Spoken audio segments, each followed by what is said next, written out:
Você já tentou cancelar seu plano de assinatura apenas para descobrir que é um verdadeiro incômodo? Você já foi no site, procurou por tudo, passou por 20 etapas, clicou em várias caixas, ouviu um longo discurso de venda sobre mudança de plano em vez de cancelamento e no final das contas foi recebido com 5 pedras na mão?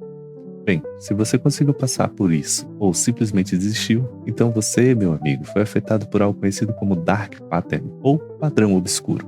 É triste dizer, mas eles são mais comuns do que você imagina, principalmente nos jogos.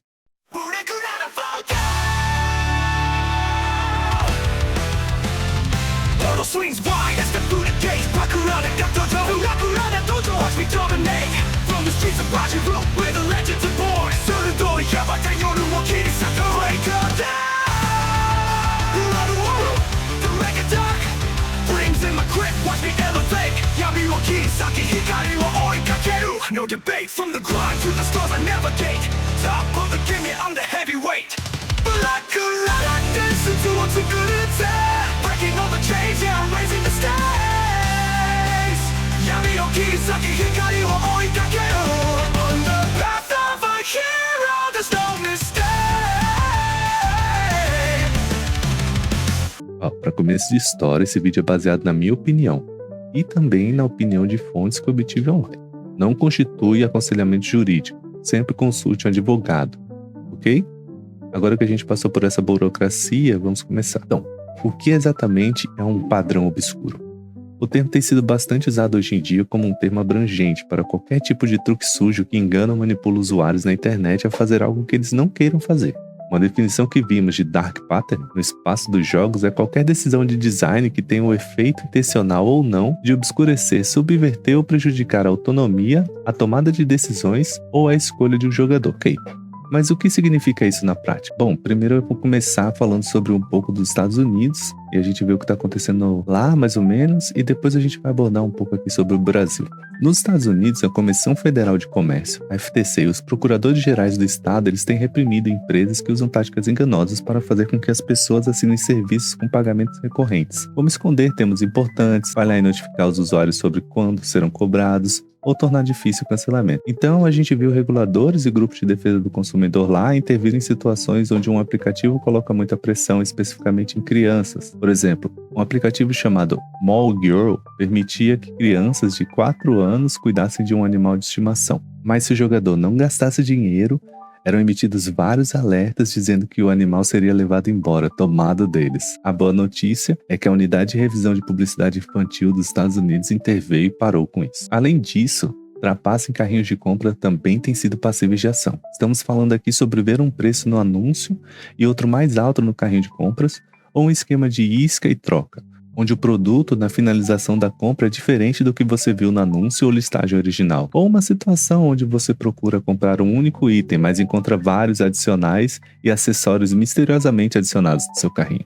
E por fim, enganar os usuários sobre o que eles receberão em uma caixa de loot, o famoso loot box. Este é específico para os jogos e uma das razões pela quais a maioria das plataformas agora exige que os vendedores de loot box divulguem as probabilidades.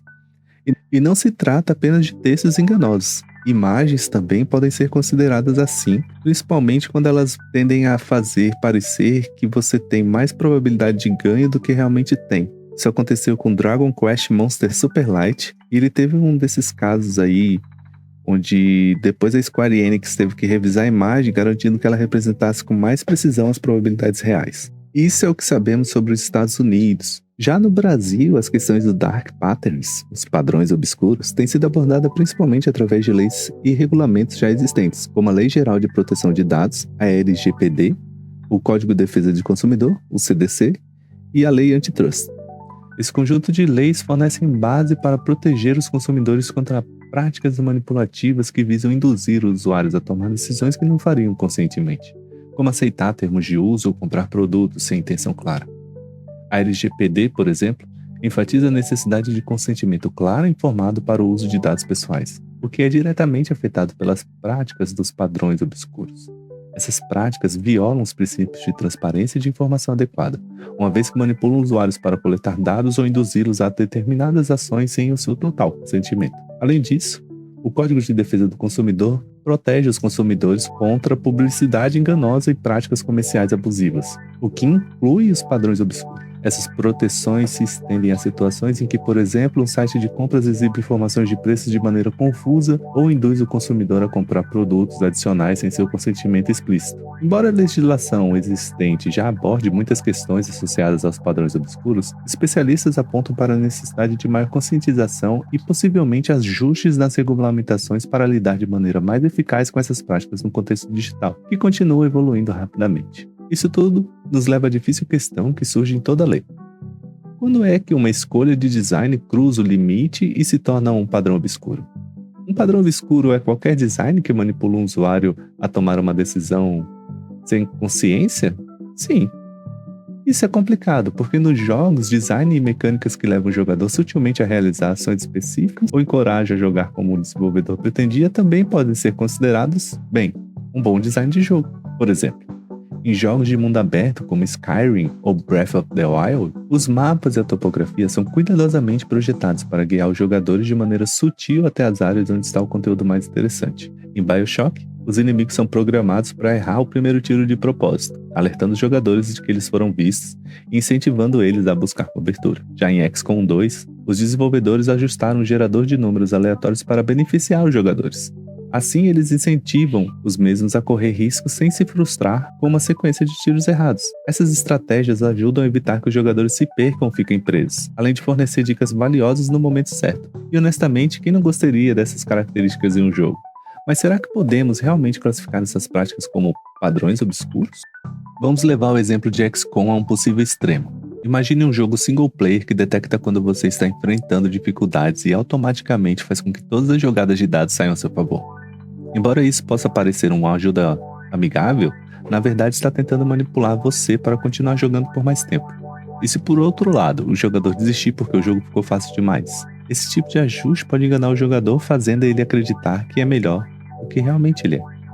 Agora pense, em um exemplo um pouquinho mais real.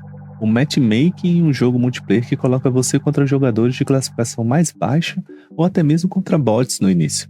Isso garante para você algumas vitórias fáceis e aumenta sua confiança. Um pouco antes de jogar você na jaula dos leões, com os jogadores mais experientes. Mas, vem cá, isso também pode ser considerado um padrão obscuro? Ou será que não? A questão que realmente me faz pensar o tempo todo. Isso importa desde que o jogador esteja se divertindo e não se sinta enganado? Coisas que nós, como designers de jogos, consideramos como maximização do engajamento ou aumento do valor de replay também podem ser vistas como prejudiciais à autonomia do jogador, tomada de decisão ou escolha. Isso é especialmente problemático em jogos que lucram com taxas de assinaturas contínuas e, portanto, tem todo o incentivo financeiro para manter você jogando o máximo de tempo possível. Então, como é que a gente separa um bom design de jogo, que promove a diversão do jogador, dos designs manipulativos que exploram eles? Bem, essa é a pergunta super difícil que não podemos responder em um episódio curto. Mas aqui estão duas coisas que a gente pode fazer. Primeiro, ao projetar um sistema que manipule seus jogadores, reflita e pergunte a si mesmo: por que você está implementando esse sistema? Se não for para o benefício do jogador, ou puder ser mal interpretado como tal, pode ser um padrão obscuro. E provavelmente é hora de voltar à prancheta. E segundo, podemos listar algumas práticas que achamos que um dia podem ser vistas como padrões obscuros e expor essas coisinhas à luz. Essas práticas incluem forçar os jogadores a jogarem por períodos excessivamente longos em horários estranhos ou penalizar eles por perderem um dia. Enterrar direitos legais importantes, como aqueles relacionados à privacidade de dados, sobre páginas e mais páginas de jargão jurídico. Design de UI que enfatiza uma escolha sobre outra, esconde opções ou depende das técnicas invasivas de nudge para incorporar os jogadores a gastarem dinheiro ou compartilharem dados pessoais sem benefícios reais para o jogador. E usar informações pessoais dos jogadores para secretamente manipular as experiências de compras da pessoa. Portanto, jogos que direcionam certos jogadores para opções mais caras ou alteram os preços de itens com base nas tendências de gastos conhecidas de um jogador, provavelmente serão vistos como problemáticos. Mas e o que vocês acham? Onde está a linha entre um bom design e um padrão obscuro? Você nunca quer que seus jogos escondam coisas de você, ou isso às vezes faz parte da mágica. Meu nome é Radamés, mais conhecido na bastidão digital como Black Rada, e esse foi mais um vídeo do canal. Muito obrigado se você chegou até aqui. Não esqueça de deixar o seu like, compartilhar o vídeo, ajuda muito. E é isso.